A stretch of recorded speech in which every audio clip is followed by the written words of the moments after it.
Can everyone be an entrepreneur, or are there people who are just born to work for other guys?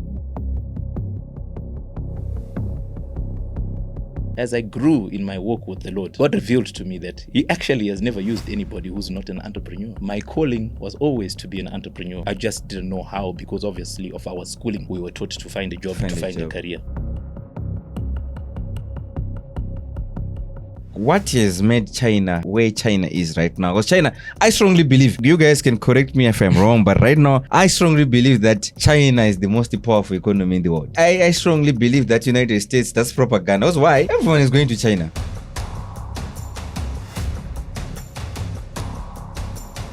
So specialized knowledge, the beautiful thing about it is that you become known for something. You're not just a jack of all trades. What do you say to the people who don't want to work with their wife? You got to find another wife. Seriously. Hello, Africa. My name is Jerry Monyazungu, the Chartered Vendor. Welcome to the Chartered Vendor podcast, where we talk about everything business, sales. I told you that in 2026, we'll be bringing you a lot of entrepreneurs. People are doing well. People are still growing. People are building business. But the most important thing, I say did it. I respect politicians. They give us an environment, but entrepreneurs are the ones who are going to change the continent of Africa by employing that one person, those two guys who are on the streets. So without wasting time, today I'm honored. I've got Mr. Darren Maboreke. He's the CEO or the MD of a company called Radiator Kings, which is situated in Zimbabwe. Welcome, Mr. Darren. Thank you, Nkoma Jerry. I am so honored to be here. Thank you so much. I don't think I would make the cut, so I'm happy that I make the cut. Yeah, so we came a long way with Mr. Darren. You can see he's got a lot of muscle. So these are the guys who taught me to get into the gym, and they would lift those big. You guys would lift a lot of. Yeah, in the ego days, lifting days. Now we train for functional training. Serious, you used to train for ego. Sometimes. When you are younger, you kind of do that. That's good. But number one, mostly for health and looking after your body. Healthy body, healthy mind means we can work. Exactly. So who is Mr. Darren? Who is Darren? So my story is very interesting and very unique, like anybody else. Darren Maboreke is a born-again believer. So I would say my journey is all linked to God. To God, yeah. I am a married man. I have a beautiful wife, Mika. We've been married. We'll be married 13 years this year. Wow. We are blessed with two beautiful boys, Joshua and Miguel. Joshua turned 12 this month, and Miguel turns 8 this year. Wow. So in a nutshell, that is me, a born-again believer who is an entrepreneur, who loves God, loves his family, loves Zimbabwe, and loves to work and serve the Zimbabwean community. Is the young man still playing golf? My son, as he got older, because golf is a very lonely sport, he says, "Daddy, golf is boring. Serious? I do not want to play golf." So sometimes I twist him to play, but not really interested. He likes more table tennis now. Serious? And basketball. Serious? Yes. Like father? Yes, like father. So tell me, how did you become an entrepreneur? Did you just get in and say, because some of us, we got into entrepreneurship by accident, but others, they say, I think I never wanted to work for anyone. I just wanted to get into business. How did you get into this journey? So like I tell you, I am a born-again believer. I gave my life, or I was saved by God when I was 13 years old. From that age, I started to seek my purpose. I grew up poor with my mother. And when I got into Form 1, I got into technical drawing. Serious? But technical drawing for us was, you could get, we're going to draw Zimba. Exactly. So I found out that there's this career called being an architect. And I wanted to be an architect. So from very early on, after I was saved at 13 years old, I thought I twisted God to say, God, my calling is to be an architect. So I wanted to be an architect. I even did a diploma in architectural drafting. I wanted to go to the university in America. Big dreams to become an architect. That didn't happen. So I end up finding myself while I'm doing my diploma in architectural drafting, needing to work because I'm finished school now and I need to help up my mother. I need some money in the pocket. And I look for a job and I find a job in the radiator industry. Serious? My interview with my then boss was very short and he says it was very unimpressive. I told him my big dreams and I said to him, I just need a job to do in the meantime. Before I go to university. Exactly. Long story short, I was with that company for 18 years. 18 years? In there, I was someone who was always growing, developing, reading. 18 years? 18 years. And I thought to myself, God, what is really my purpose? I was really seeking God to find my purpose. And as I grew in my walk with the Lord, God revealed to me that he actually has never used anybody who's not an entrepreneur. Exactly. So my calling was always to be an entrepreneur. I just didn't know how because obviously of our schooling, we were taught to find a job, to find a career. And while, like Jacob, I was serving Laban, I found my calling, which was Radiator. So I think I became an entrepreneur by discovering my purpose in God. Okay. So looking back, 18 years working for someone. We've got kids coming out of school because I think it's not a trend. I was just interviewing some other guys last week.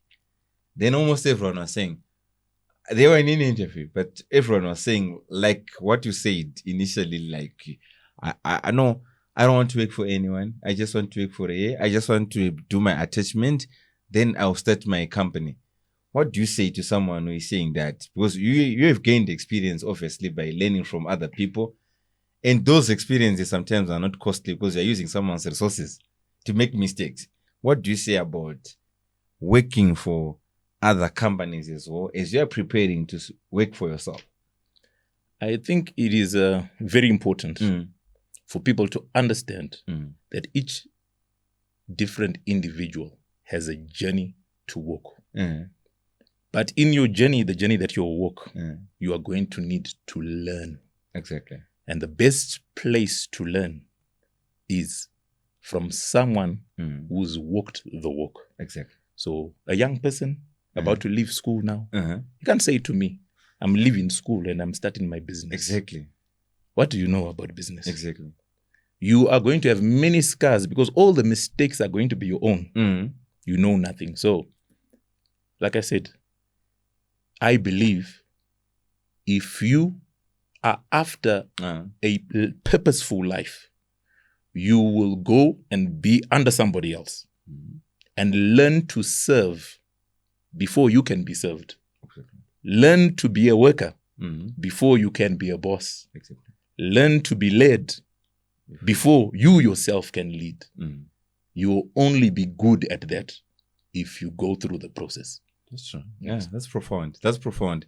But now, because I think it's now a disease which is there in our country. I think we come from the same generation where we've experienced. I think our generation have experienced a lot. Yes. Because we are the ones who started with phones. Yes. We are the ones who started with internet. We have also partially experienced sending letters using stamps. Correct, yes. I think, did you do that? Yes, we did it. So, sent with love. Exactly. And you kiss before you open. Yes. So we were coming from different, we experienced everything. Yes. But now we've got this internet generation, which is coming into a different Zimbabwe, with whereby everyone is thinking that I can be an entrepreneur. Instantly. But what I've noticed, I don't know what you have to say with this. You've worked with a lot of people. I think you also work with other guys. Can everyone be an entrepreneur, or are there people who are just born to work for other guys? So one of my mentors, Dr. Shingi Mnyezi, Dr. Shingi, he taught me a lot about business. I started learning with him probably from about 2015. Serious? I did many seminars with him on business. Wow. And one of the things he teaches is that not everyone is an entrepreneur. This journey of entrepreneurship is not for everyone. That's why, like I said, I'm a born-again believer. And the story in the Bible has many people, but a few are chosen and are highlighted. Exactly. Because those people have something in their DNA, actually from God, that will change the climate of a nation and of the world because God has put something entrepreneurship in them. I love this scripture. It's Proverbs 24, verse 4. It says, in the New Passion Translation, wise people are builders. Okay. They build businesses, families, and communities. And through their wisdom, their enterprises are established and they endure. So what are wise people? Wise people are entrepreneurs. But you can be an entrepreneur. I told you I worked for somebody else for 18 years. But I was entrepreneurial when I was working for them. Exactly. But if I tried to jump in year 6 and start my own business, maybe I would have been a colossal failure and I would have missed some of the lessons that God had for me. So, entrepreneurship is not for everybody. There are also different levels of entrepreneurship. You could be an employee now, but if you do it with the right heart of entrepreneurship, you will learn certain things. There are people that work for Bill Gates now, and they're millionaires. Multi-millionaires. And if they were to leave, they probably would not make as much money as they do working under Microsoft. So they are entrepreneurial, but working under a bigger covering of an entrepreneur. Okay. So not everybody. It's not the It's key. all like that. So you can imagine if everyone in Zimbabwe is the president. It's impossible. It's a disaster. Everyone is a minister. My former bishop, Bishop Trevor Mananga, used to say this. Okay. Anything with 2 heads is a monster. So at any given time, before you put your entrepreneurship hat on or your head on, you must be under someone else and learn to work and serve. That's profound because that's what also reminds me of the story of Dr. Strive Masiwa. Yes. He started Econet. It's a multi-billion-dollar company. He's now a billionaire. But look at Dr. Mboweni. 100%. He never started a company. Yes. He's saving under Econet. But it doesn't mean that all those products came from Dr. Strive. No. Because you'll be shocked probably that EcoCash, and there are many other from unknown names under there. Exactly. Yes. There are many unknown names like what you're saying. But if you look at all these guys, they're now millionaires. Correct. But they didn't start their own They didn't have companies. to start Econet. So the problem which we have now is we have to understand, like what you've said, to say our young people must also understand this lesson, to say I can be under you, and even be more successful than running my own. 100%. It's possible. It's very possible. When you're in a company which gives you opportunities to grow, to thrive, everything is okay while living. So like I said, Dr. Minyeza teaches this. The entrepreneur journey, if you want to be the main entrepreneur, you will find the stresses that you will have to endure. You might not be ready for them. Exactly.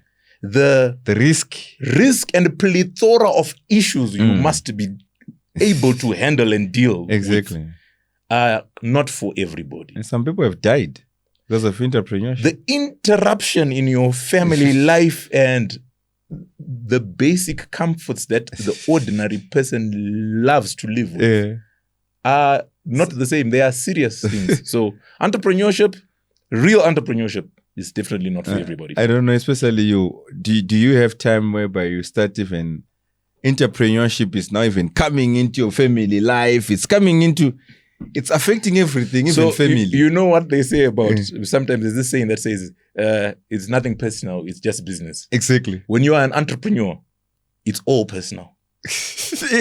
Everything is personal. It affects you everyhow. Exactly. Because everything, every threat, they're threatening you personally. 100%. Eish. Okay, but let's go back to our Radiator Kings. How did you start this thing and when?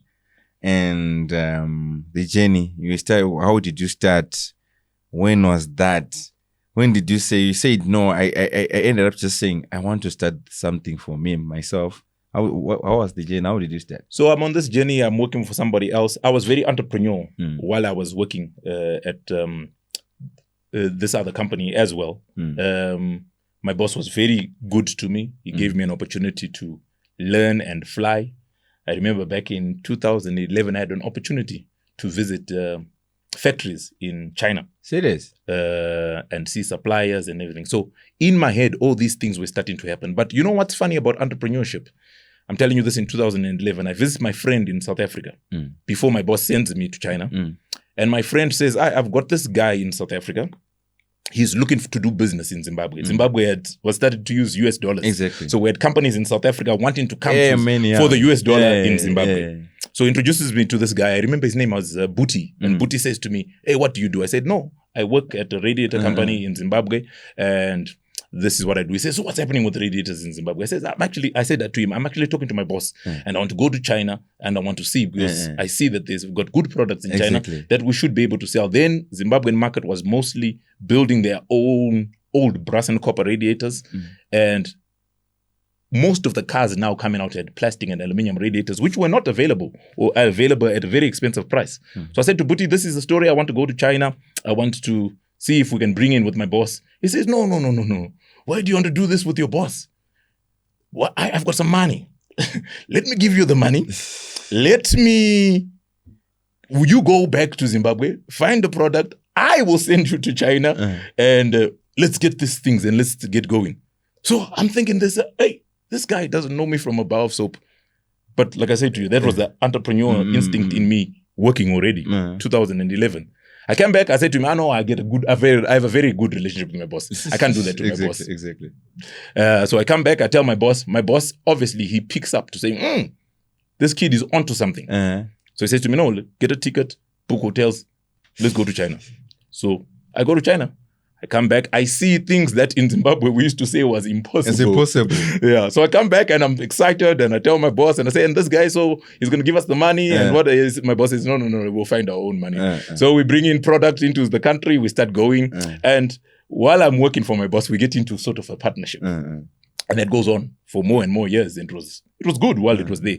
But something in me started just saying to me, after I'm married and stuff, maybe I can just do things on my own. I should grow as well. Jacob, at some point in time, had to leave his uncle and do his own thing. So I eventually get there. I first have a word with my wife. She says beautiful words to me because you want confirmation. Exactly. And my wife says, no, I think you are more than capable of doing it by yourself.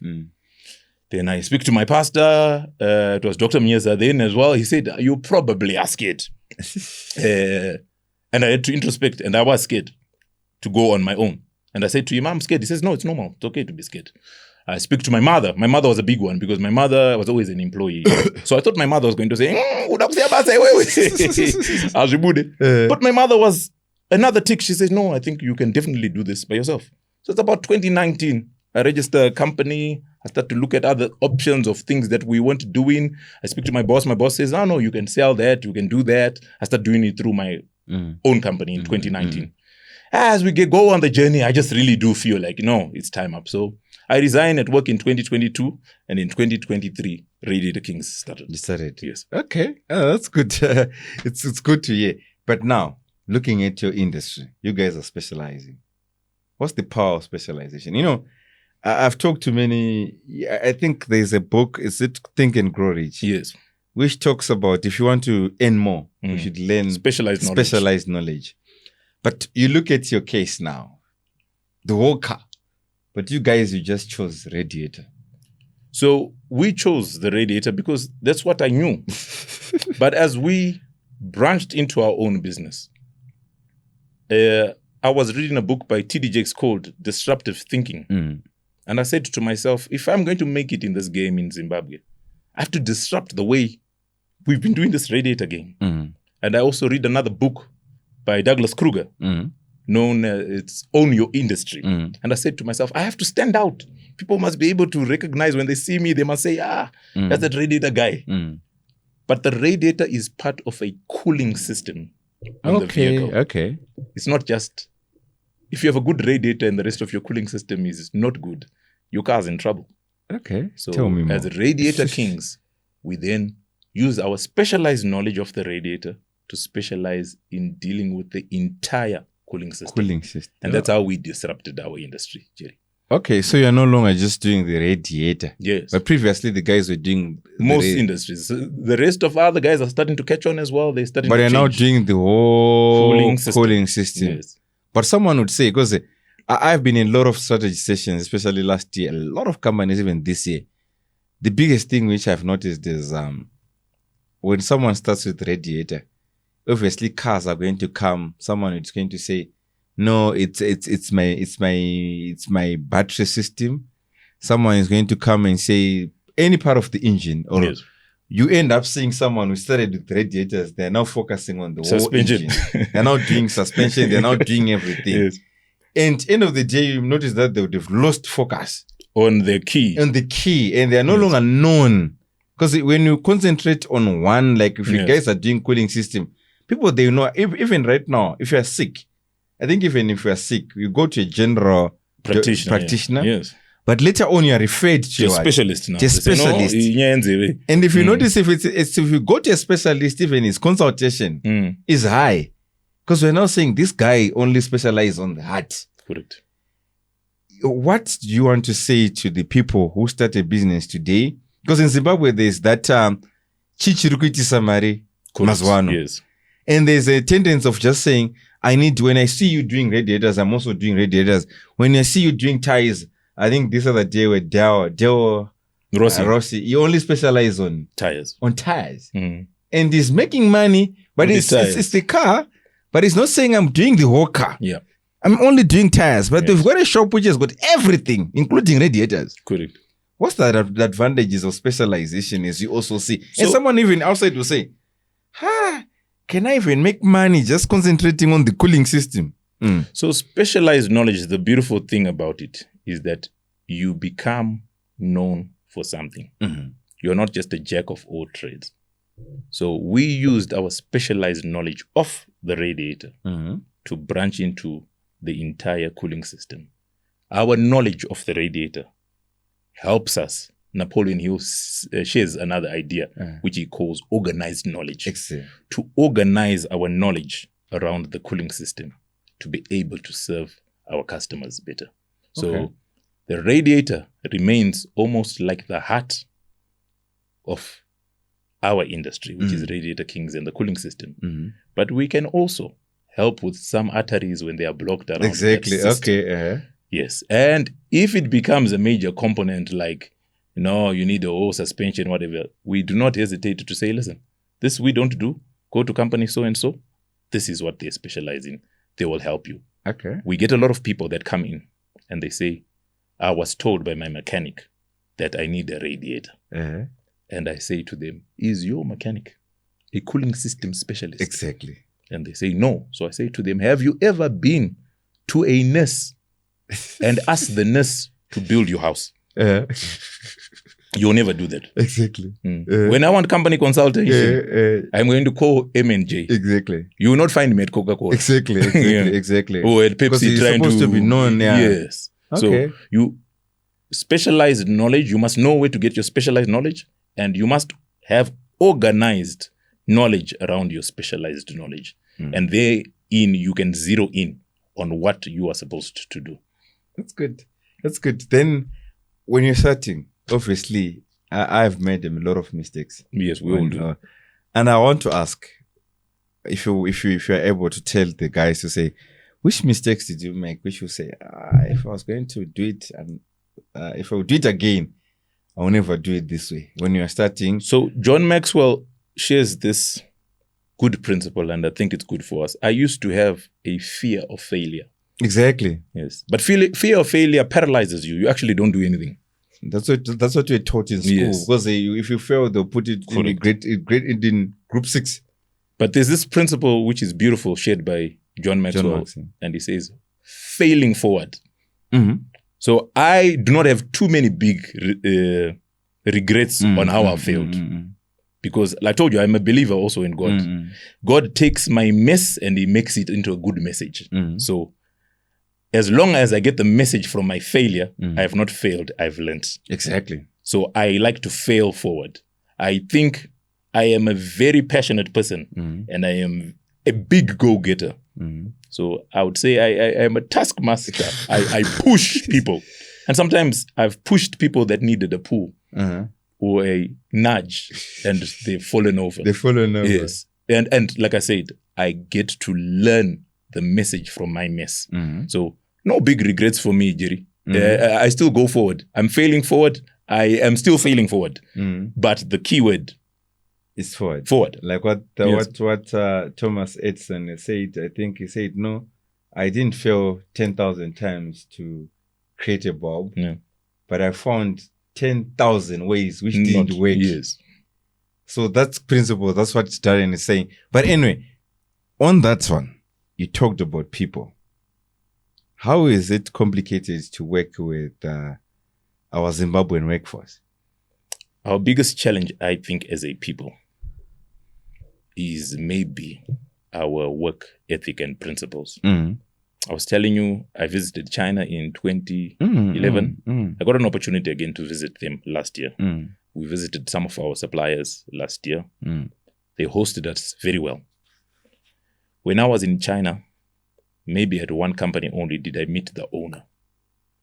But at all the other companies, I met employees. But they had good stewardship of their company as if it was theirs. These guys wouldn't allow me to spend money on lunch. They wouldn't allow me to spend money on an Uber or a taxi if it was related to the business we're going for. Serious?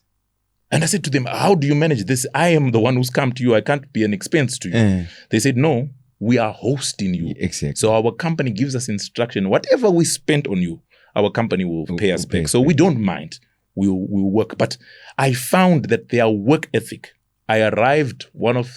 when I arrived in China, my flight was a late flight at about 6 p.m.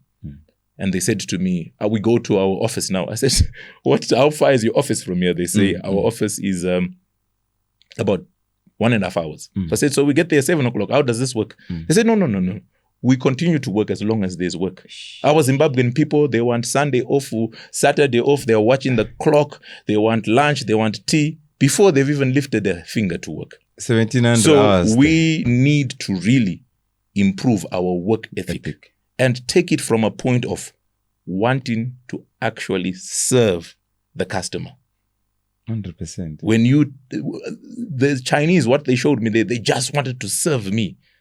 And I'm saying these were employees. Not on their day off, employer. they took me out. They helped me to do shopping for my family. Serious? I had to force them that I buy them lunch as a thank you. Serious? They were about to refuse. Whereas if it's in Zimbabwe, the question is, Muchandi now before they even start, what are you going to do for me? What are you going to do for me? Yes, but I want to say to our Zimbabwean people, learn what are you going to do for the customer? What are you going to do to serve your country? What are you going to do not to for the betterment of someone else before you think about yourself? When you start to do that, as a country will start to progress. Wow. This is profound. I think you've said something profound, but Sam, still on China.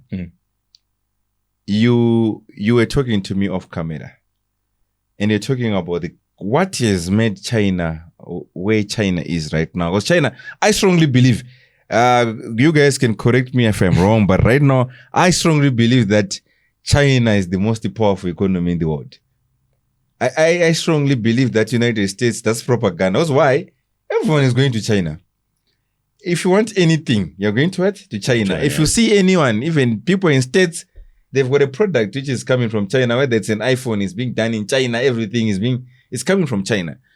What has made China, China? What I noticed about China is they are very proud of who they are.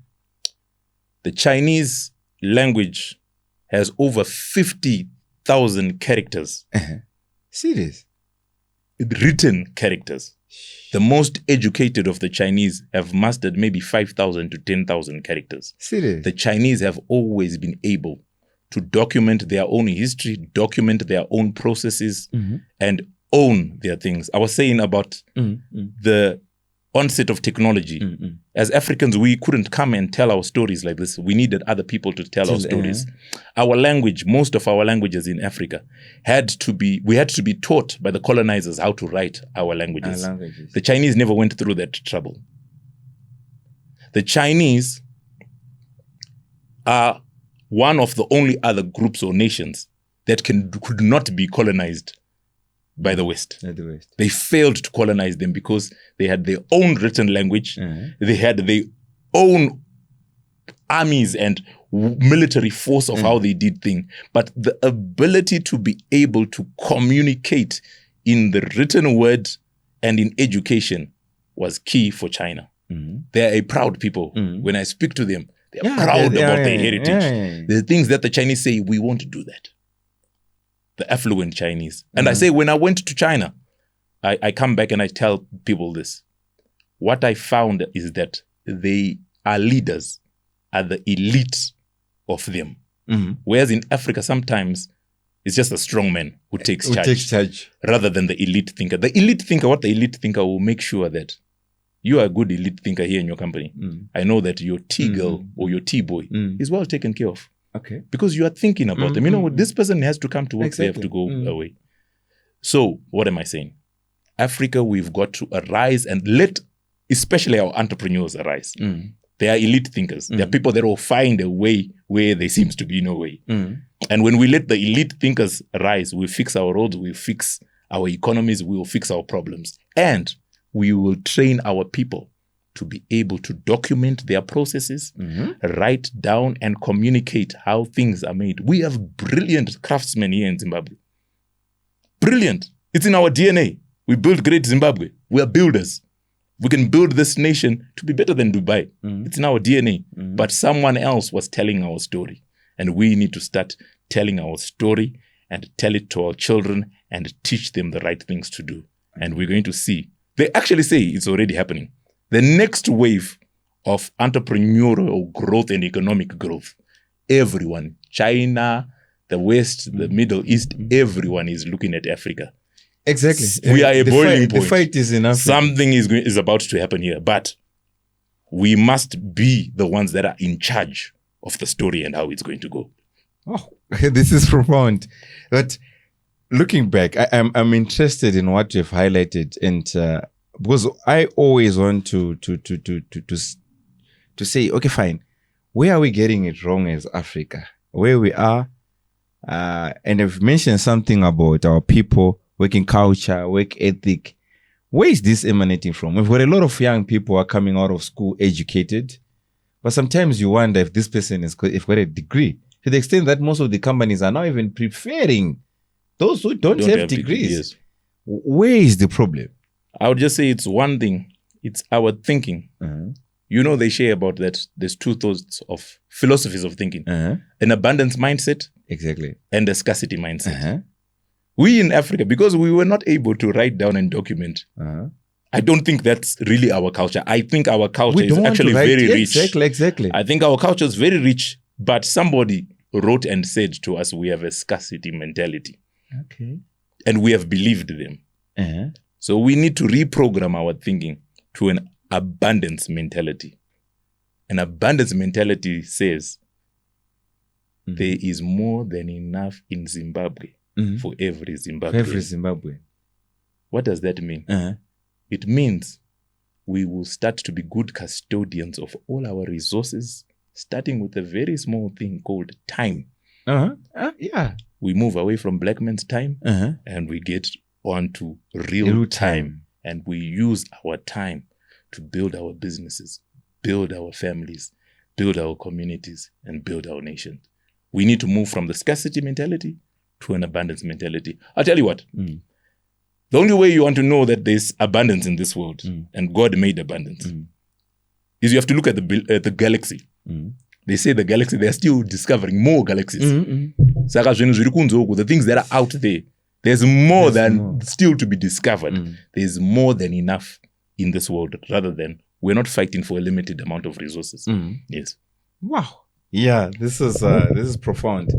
And you guys have heard, we don't have to, the abundance. I think I've read a book called, it's called Secret, a Mind of, it's called Secret, I'm forgetting the name, but it was written by a guy called Jeffrey J. Fox. So what he's just mentioning is what you've just rightly said, to say when you growing up, people were always saying, if you're eating, your mother will force you to eat even when you're full. Because there was that scarcity mindset, which you say, don't waste food. Food is scarce. People don't have food. All that kind of stuff. But now going back to your business and you looking at how do you manage working with your wife? I work with mine. Yes. Yeah, working with yours as well. And I've noticed other entrepreneurs who say, no, I can't work with mine. How is it working with your wife? So, like I told you, I am a believer. The Bible says when we are married, exactly, we are one. We're one, exactly. The two shall become one. If you go into the blueprint of the Bible and even Jewish history, most families are family-based businesses. Most of the successful historical businesses in the world started as family-based businesses. Number one cause of divorce usually is finances. So I told, when we first started with my wife, it was a bit difficult, but we put ground rules together and we said, we will make this work. We're not going to believe outside philosophies. We're going to believe God-given philosophies. And I'll tell you one thing, my wife and I are so different in the way we work. Serious? But we complement each other in such a beautiful way. I am the guy who, if it's got to be done, it must be done now. My wife will say, don't worry, we have time. But we found a balance of how to make it work. And her strengths, you find, are some of my weaknesses. And my strengths might be some of her weaknesses. So I thank God that we are still, like I tell you, we are failing forward.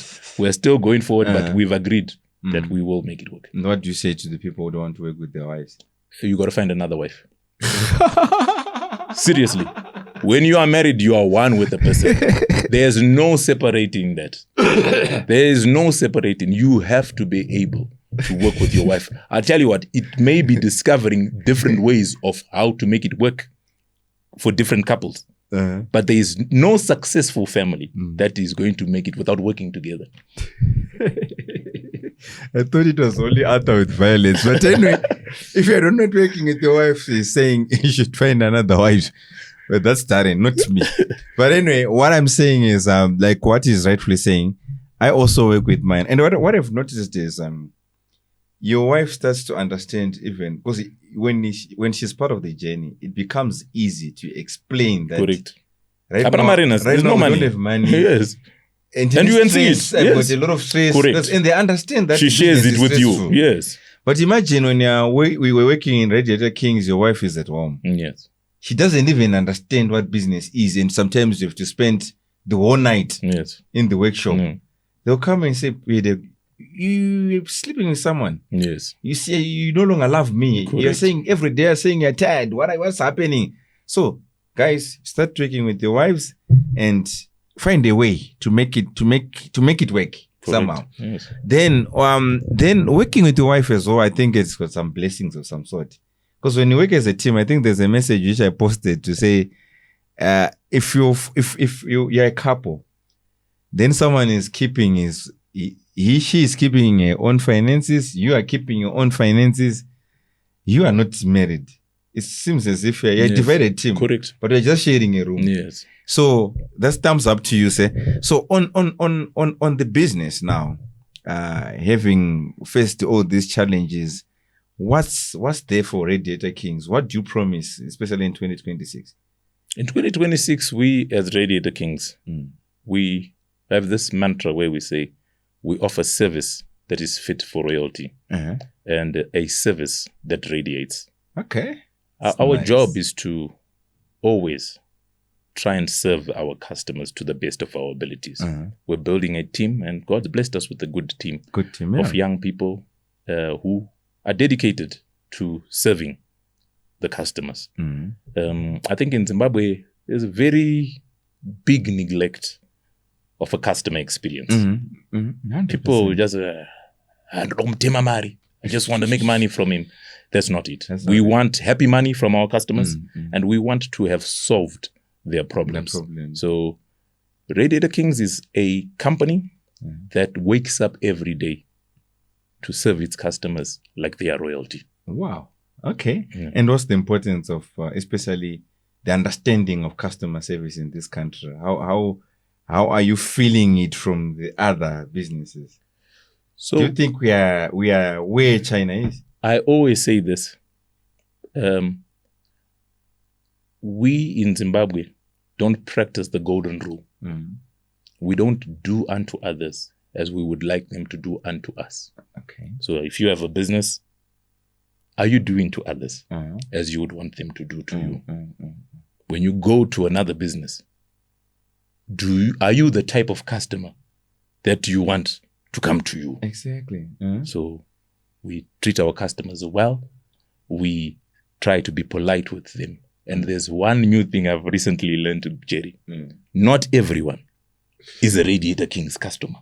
Exactly. So some people might come to us and they do not want to be treated like royalty. Exactly. So they can move on. They're used to and that. Go to somewhere else where they get that, for a lack of a better word, Kia kind of service. Exactly. And they are willing to pay for Kia kind of service. Yes. You want to give premium service. We want to give premium service. We want a customer who's going to appreciate what we bring to the table. Okay. Yes. And what do you say? I've heard a lot of people complaining about the economy. What do you say about the economy? The challenges which you have as entrepreneurs, especially in this country? I think our challenges are not unique to us. I've been reading this book by an entrepreneur who writes the $1 billion secret. It's an interview of 20 billionaires, mostly outside the United States. And of those 20 billionaires, it's almost 90% of them who grew up in poverty and difficult economies. So our economy right now is perfect for us as entrepreneurs to overcome the challenges that we have. It is a beautiful way for us to engage our government, engage our leaders, engage our customers, and build up and fix it and build up businesses that will come from Zimbabwe to the world with love. Wow. So you guys have had our difficulties are our what? Advantages. Yes. So someone is going to come up with a solution to fix all these potholes. Correct. That person is going to be a billionaire. Yep. We see those guys who are fixing roads. They're making money from it. Find your opportunity. In this economy, that's where opportunities are. I always say to the people, do you know that it's difficult to start a business even in South Africa? It's difficult everywhere. Because why is South Africa now? South Africa, it's almost a developed country. Yes. When you look at the industries, it's a mature economy. I would say it's a mature economy. You look at the companies which are in SA. These are big companies. Correct. And you cannot compete against a very big company with a big muscle. Yes. The advantage you have in Zim is most of our competitors, they don't have that big budget. They cannot spend $1 million on advertising. No ways. But in South Africa, a company can do that. Yeah. And it's even more difficult to start a company in UK. Because it's a closed economy. Correct. Everything is working. So what problem are you going to solve? We have our problems. Let us solve our problems. So an encouragement for Zimbabwean entrepreneur. When I was in China last year, I met a German guy. And he said he works on cooling systems or aircon systems for buildings. And he said, I've heard about your country. How is it like there? I said, you want to come to Zimbabwe? He says, I wouldn't mind coming to Zimbabwe. He says, Germany, we've built everywhere. Everything is done. The opportunities. He says, maybe I get business after every 3 months. There are people that are looking at us as opportunity, but we are looking while we are looking elsewhere. So the opportunities in our countries are vast and they are many. And we must have a positive outlook to addressing our challenges because that's where the money is made. Like what my sister Chipo Mandela, she once said, as she was getting out of Zim, you notice the number of foreign internationals will be coming in. So we are going out to look for something, but these people are coming to get whatever we have. That's why you're noticing right now. I've noticed that there's now an influx of a lot of malls which are being done by Chinese. We now have a lot of foreign internationals who are doing very well in our own struggling economy. So please start looking for an opportunity, and the opportunity is there. If you start looking for it, it's there. So as you're parting short, my brother, what do you want to say to the entrepreneurs out there? What do you want to say to someone who's struggling? What do you want to promise 2026 Radiator Kings please guys, ukaona mvura yakurashika kana coolant, zvinoti kune Radiator Kings. Kuna mambo radiator. Then you can go there, fix your everything. If you also have a cooling system, you're running a mine, you want anything, a cooling system to be sorted, these are your guys. So what do you want to say as your parting shot? I want to say thank you for having me on the show. Thank you for this opportunity. I know we are broadcasting not only in Zimbabwe, but in Zambia as well. Exactly. And basically to the world. I want to encourage an entrepreneur who's out there, especially one who's been on a journey for years. Maybe you are scared to take on your idea. We all were scared. I want to encourage you to do your due diligence. And then I think Steve Harvey shares this. It's going to be a leap. You're going to have to take the leap and leap forward.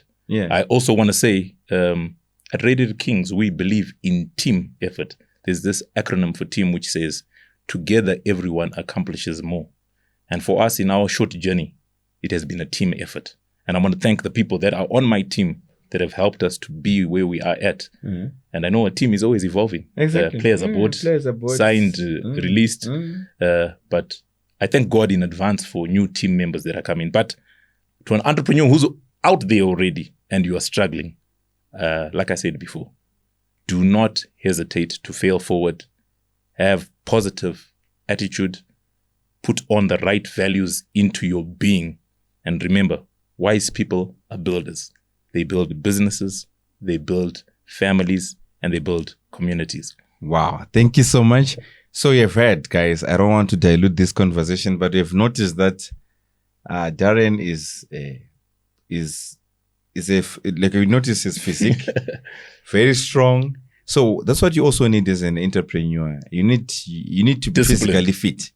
Number one, you need to be disciplined. If you notice, he was keeping on referring to Steve Harvey, John Maxwell, which means he's a reader. So you need also to read. Leaders are readers. And also, most importantly, if you notice, he was keeping on referring to God, which means I always say to people when they're in business, you won't be successful if you are not either, because business is spiritual. Yes. But depends with the side. Money is spiritual. Money is spiritual. So it depends with the side of the spirit which you're taking, but you need it in business. So this guy, he loves his family. To me, he's 360. He's got everything which he has, and he's building a business. So let us support him. And I think he shared a lot of nice, profound nuggets. So thank you so much, guys, for joining us, keeping on tuning in. We've got all the podcast is airing on Spotify, on YouTube. We are everywhere. And keeping on, I noticed that we've surpassed 10,000 subscribers. Thank you so much for subscribing. Continue to share, continue to comment so that we can bring all the entrepreneurs in Africa. We want to bring as many. As I promised, this year we are bringing 52. Every week we have an entrepreneur who is doing well in Africa. Because Africa is our continent. We need to start building our continent. Solutions will come from us. No one is coming to correct Africa for us. I think Atamara has written a book which is called No One Is Coming. We are looking for foreign investors. I think even our government should start respecting the local investors like Radiator Kings so that they can be supported financially. Ideas, taxes also be lowered to small to medium enterprises. That's the campaign which we have. It's entrepreneurs all the way. Thank you so much. Until next time, it's Jerry Zungu out. African businesses complain about politics, they complain about economics. But let me tell you, why are African businesses dying young? They're dying because 99% of the problems are coming from internal. Failure to set up systems depending on that one employee, and also failure to put a succession plan. So if you want to learn more, please buy my book, Why African Businesses Die Young, and learn more about how you can make your business timeless.